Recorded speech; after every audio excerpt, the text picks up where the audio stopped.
احسان دانش کی کتاب زندگی میں ایک واقعہ میں نے پڑھا کہ جب انگریز کی حکومت تھی ہندوستان پہ تو ایک دلی میں ایک گرو تھا جو جیب کترا تھا، اس کے آگے چیلے تھے جو جیب کاٹ کے کمائی دیتے تھے. تو ایک دن ایک اس کا چیلا یعنی ایک لڑکا 2 روپے لے کر آیا، تو اس کے ٹیچر نے اس کو ڈانٹا کہ اتنے تھوڑے پیسے آج لائے ہو، صرف 2 روپے.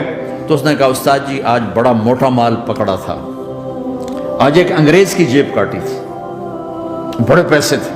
لیکن جب میں 4 قدم چلا تو مجھے خیال آیا کہ اگر قیامت کے دن عیسیٰ علیہ السلام نے میرے نبی کو طعنہ دے دیا، گلہ دے دیا کہ آپ کے امتی نے میرے امتی کی جیب کاٹی تھی، تو پھر میں اپنے نبی کو کیا جواب دوں گا؟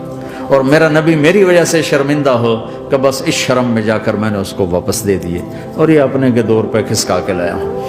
تو وہ گرو نے اس کو 10 روپے انعام دیا کہ بیٹا یہ تیرا آج کا انعام ہے کہ تو نے خوب کیا. تو تمہارا ان لوگوں سے واسطہ ہے. عیسیٰ علیہ السلام طعنہ دے بیٹھے تو کدھر جاؤ گے؟ جھوٹ نہ بولو چاہے سب کچھ دینا پڑ جائے، جھوٹ بول کے پیسہ نہ بچاؤ، دھوکہ دے کے کاغذات نہ بناؤ.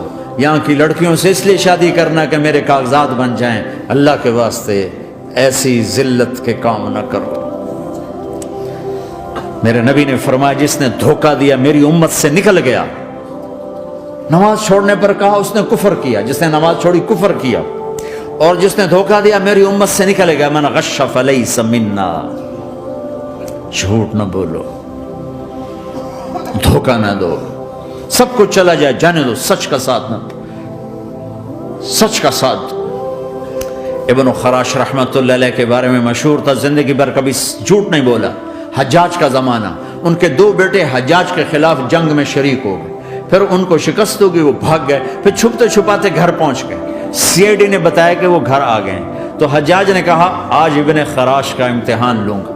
ان کو بلا لیا، کہنے لگا ابن خراش اور تیرے 2 بیٹے ہمارے خلاف جنگ میں شریک ہوئے تھے، وہ پہ بھاگ گئے تھے، ان کی کوئی خبر ہے کہاں ہے؟